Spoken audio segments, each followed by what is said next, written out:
Alright guys, we got a 2008 Buick Enclave, and the customer complaint is the vehicle is randomly going into limp mode. So I'm scanning the vehicle now to see what kind of codes we have.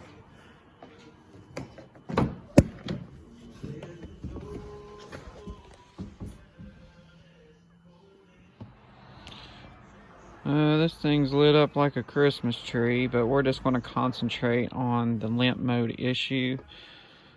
Throttle position, throttle actuator, throttle close performance. Yeah, I think I know what's going on here.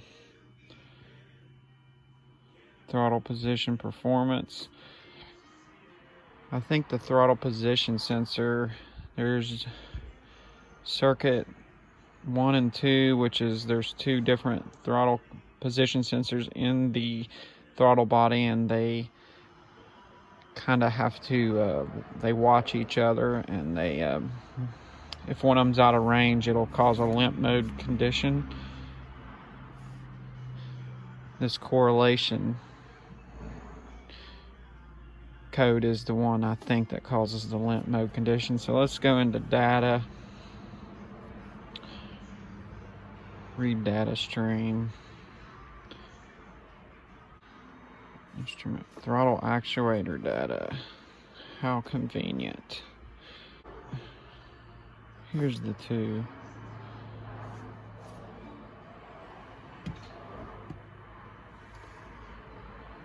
Four 9.1. Let's see what the spec is. It's saying that it should go to, the reading should be between 4.7 and 0.35 on TPS1.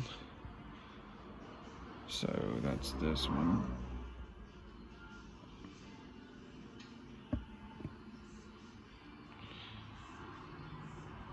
.7.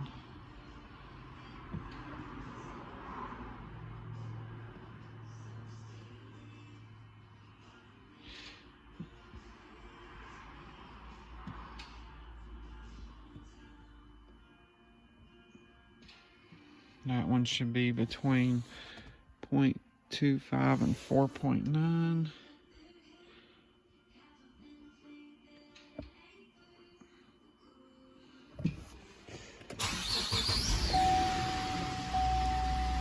See, the desired or close. Throttle position, agree. Alright. This is an intermittent issue.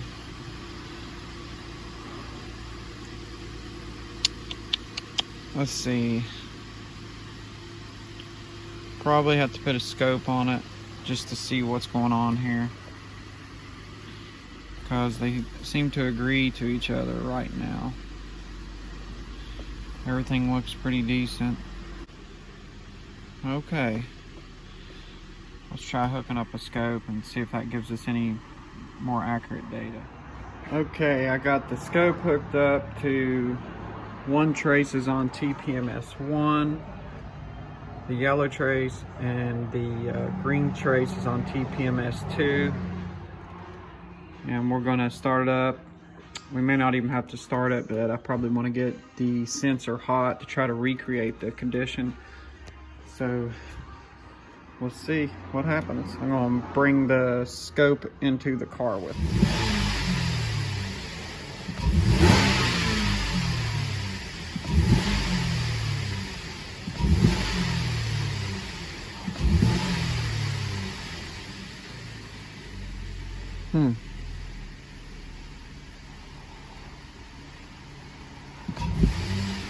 Alright, maybe if I set this heat gun right there, it's blowing right on the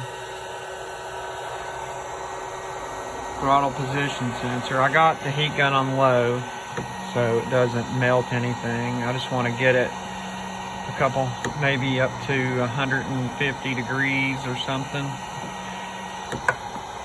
I've done injectors like this and got them to fail and caught it on scopes. I haven't done one of these. Maybe I'm barking up the wrong tree, but it's worth a shot. We'll see what happens.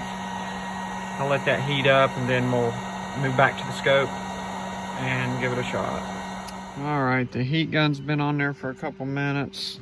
Let's do a couple slow sweeps.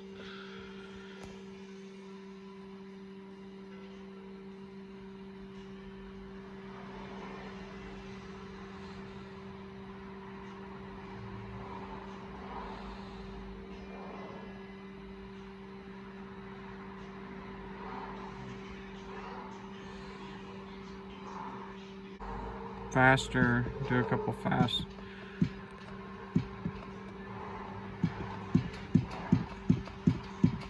Act up, come on. Okay, I'm gonna try to actuate the throttle body and see if it's getting stuck. I've already done it off camera, but I'll do it here. So I can hit decrease or increase, and it goes by 10% increments. And from the code descriptions I'm getting, it almost seems like this throttle body has gotten stuck one time or another. Let's see what it does on camera here. It's at 100% now. I'll decrease it. Let's get you closer. That's 90%, 80, 70, 60, 50, 40, 30, 20%, 10%, and that's completely closed. So I'll go back, I'll increase it 10% increments.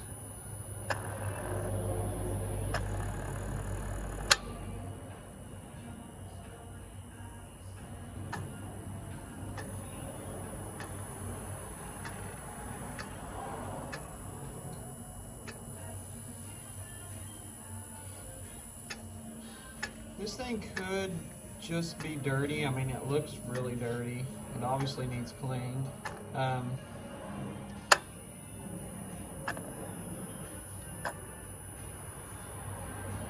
I'm just debating on would it be better to clean it and give it back to the customer, or go ahead and put another throttle body on it, because it has several different codes, but all the codes seem to indicate that it has gotten stuck, like in a position. One of the codes is basically, one of the code criteria is saying the motor was drawing more than 9 amps. That makes me think it got stuck and it was trying to move into position. So I'm gonna think about that for a little bit and see what to do. All right, so this throttle body, it seems to be getting stuck. It is extremely dirty. I can't recreate the problem. I'm sure maybe if I drive it for a while, probably a long while, I may be able to recreate it. But all the data is showing that it is getting stuck, or it has gotten stuck one time or another. So I got two options here. I can either clean the throttle body, give it back to the customer, and hopefully it doesn't do it again, or I can put a new throttle body on it, which I don't really like doing. I like to really see the fault. But in this situation, on an intermittent issue, we may not have a choice, because I just don't think I have days and days to drive this thing and try to get it to act up again.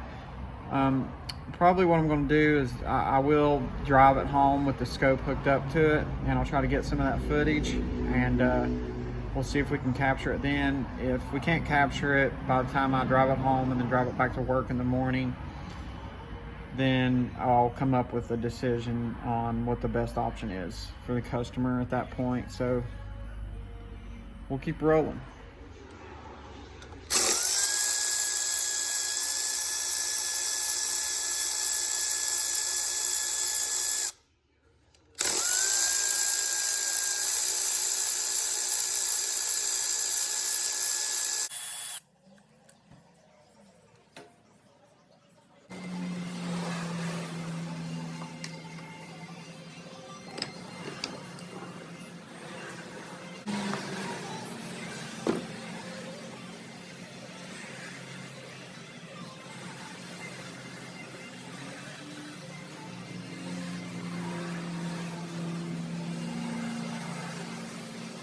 Up a little bit.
Okay, we got it all plugged up, good to go. Let's do an idle learn reset. Anytime you replace a throttle body, you have to do this on GM.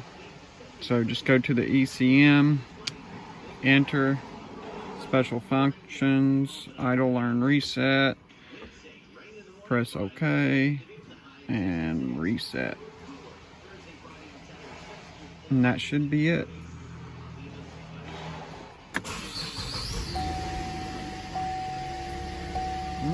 Alrighty. Alright guys, thanks for watching. I'm gonna keep an eye on this car, make sure that everything runs right. The customer knows everything that's going on. I think we made, at the end of the day, the best choice for the customer so they don't get stranded. You know, I don't want them to, these throttle bodies go bad on these. I just replaced one on a Pontiac G6. Probably the same throttle body, so I'm fairly confident. So I appreciate y'all watching, and watch for new videos. Thanks.